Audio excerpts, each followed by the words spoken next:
बऱ्याच दिवसांनी आज सकाळ सकाळी वासुदेवाचं दर्शन झालं। नमस्कार मंडळी, मी आहे रेश्मा आणि तुम्ही पाहत आहात मूड अँड फूड मराठी। चला तर मग आता स्वयंपाकाला पटापट चालू करूया। तर मी तर तांदूळ छान स्वच्छ धुवून शिजायला ठेवलेले आहेत। फ्लिपकार्टवरून अख्खा मसूर मागवला होता, पण तो सोललेला अख्खा मसूर आला होता। त्याची डाळ थोडीशी मी भिजायला घातली कालवण बनवण्यासाठी, आणि इकडे वरणासाठी मी मिक्स डाळ जी आहे ती भिजत घातलेली आहे। त्याच्यामध्ये टोमॅटोसुद्धा घातला आणि कुकरला झाकण ठेवून म्हटलं 15 मिनिटं असंच भिजू द्यायचं, तोपर्यंत बाकीची कामं करून घ्यायची। तर कालवणासाठी आणि वरणासाठी लागणारी डाळ आहे ती मी भिजत ठेवलेली आहे, म्हणजे पटकन शिजतं। तर इथं आता आपण गव्हाचं पीठ मळून घेऊया। तर पहिल्यांदा गव्हाचं पीठ मी चाळून घेतलं आणि त्याच्यामध्ये थोडंसं मीठ घालून थोडं थोडं करून पाणी घालून छान पीठ मळून घ्यायचं आहे। तेल वगैरे घालायची गरज नाही, मीठ आणि पाणी घातलं की बस होतं। पीठ चांगलं कस लावून मळायचं, थोडं थोडं पाणी घालून, एकदम हंडाभर पाणी ओतायचं नाही, नाहीतर पीठ पातळ होतं आणि परत परत आपल्याला पीठ घ्यावं लागतं। तर पीठ चांगलं मळून निदान 20 मिनिटं तरी 15 ते 20 मिनिटं आपल्याला ते छान भिजत ठेवायचं आहे। तर इथं बघू शकता पीठ मळून झालेलं आहे। याच्यावरती आता मी पातेलं घालून हे असंच 20 मिनिटासाठी ठेवून देते। इथं मी कांदा आणि टोमॅटो चिरून घेतलेला आहे। काल मी मटकी भिजत घातली होती, रात्री मी त्याचं पाणी काढून घेतलं आणि आज छान मोड आलेले आहेत, तुम्ही बघू शकता। तर आज मटकीची भाजी बनवतोय आपण, मटकीची उसळसुद्धा म्हणू शकतो। कुकरमध्ये तेल घातलं मी, त्याच्यामध्ये बारीक चिरलेला कांदा घातला, कांदा चांगला परतून घेतला। आलं आणि लसूण खलबत्त्यामध्ये थोडंसं चेचून अशी ओबडधोबड पेस्ट करून त्याच्यामध्ये टाकली आणि छान कांद्यासोबतच परतून घेतली। नंतर याच्यामध्ये मी मीठ घातलं की कसं कांदा पटकन भाजून होतो, म्हणून कांदा भाजताना कधीही पहिल्यांदा मीठ घालायचं। पिल्लू उठला की पहिल्यांदा किचनमध्ये येतो, तर आज अजून का आला नाही म्हणून मी बघायला गेले, तर बघा तो त्यांचा म्हणजे कारभाऱ्यांचा मोबाईल घेऊन बसलाय बघत, हेडफोन लावून तो पण, आणि त्याला मी आवाज दिला तरी त्याचं लक्ष नव्हतं। म्हटलं बघू दे थोडा वेळ, नंतर त्याच्याकडे बघेन मी। आत्ता त्याच्याकडे बघितलं तर कांदा करपून जाईल, म्हणून म्हटलं चला किचनमध्येच जाऊया। तर कांदा छान परतून घेतला।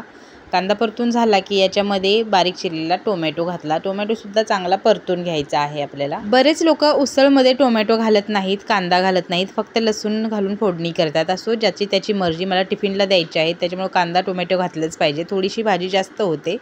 नंतर याच्यामध्ये मसाले घालायचे, हळद घातलेली आहे, मिरची पावडर आणि थोडासा गरम मसाला घातलेला आहे।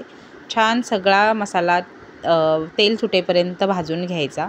बघू शकता इथं मसाला छान परतून झालेला आहे। आता जसे डबे आहेत त्याप्रमाणे मी इथं वाटीभर मटकी टाकणार आहे, म्हणजे एका डब्यासाठी 1 वाटी या प्रमाणात। खरं तर सगळे मिळून 5-6 टिफिन होते, तर एक जणाचा मध्येच कॅन्सल झाला, तरी म्हटलं बरं झालं, भाजी किंवा चपाती बनवायच्या आधी झाला म्हणून। तर मी याच्यामध्ये मोड आलेली मटकी घातली, छान सगळं मिक्स करून घेतलं, थोडंसं पाणी घातलं आणि की पुन्हा एकदा मिक्स करून घेतलं। झाकण लावून फक्त 2 शिट्ट्या करून घेतल्या। 2 शिट्ट्यामध्ये मटकी आपली छान शिजते। एवढी मटकी शिल्लक राहिली, तुम्ही बघू शकता। आता ज्यांचा टिफिन कॅन्सल झाला ना, त्यांना फक्त आणि फक्त वरणच लागतं। तर आता त्यांचा टिफिन कॅन्सल झाला म्हटल्यावर मी सगळ्यांसाठी कालवण बनवलं, म्हणजे जी मगाशी मी तुम्हाला अख्खा मसूरची डाळ भिजत घातलेली दाखवली, त्याचीच आता मी आमटी बनवणार आहे। तर पहिल्यांदा कढईमध्ये तेल घातलं, थोडीशी मोहरी जिरं घातलं। कढीपत्ता होता घरात, पण तो रात्री बाहेर राहिला आणि सकाळपर्यंत तो लई सुकला, त्याच्यामुळे मला तो घालावासाच वाटला नाही। इकडे मटकीला शिट्ट्या येत आहेत, तुम्ही बघू शकता। नंतर मी कढईमध्ये थोडासा लसूण घातला, बारीक चिरलेला कांदा घातला, थोडासा टोमॅटोसुद्धा घातला, मीठ घालून चांगलं परतून घेतलं। नंतर याच्यामध्ये मिरची पावडर किंवा आपला घाटी मसाला असतो तो घातला, थोडीशी हळद घातली आणि छान पुन्हा एकदा सगळं परतून घेतलं। नंतर याच्यामध्ये भिजवून घेतलेली अख्ख्या मसूरची डाळ घातली, सगळं छान मिक्स करून घेतलं, हलवून घेतलं आणि नंतर याच्यामध्ये मी पाणी घातलं। आता पहिल्यांदा तुम्हाला इथं पाणी जास्त वाटेल, कारण डाळ आपली शिजलेली नाही। जसजशी डाळ शिजत जाईल तसतसं हे जे आमटे आहे किंवा कालवण आहे ते घट्ट होत जाईल, तुम्ही बघू शकाल।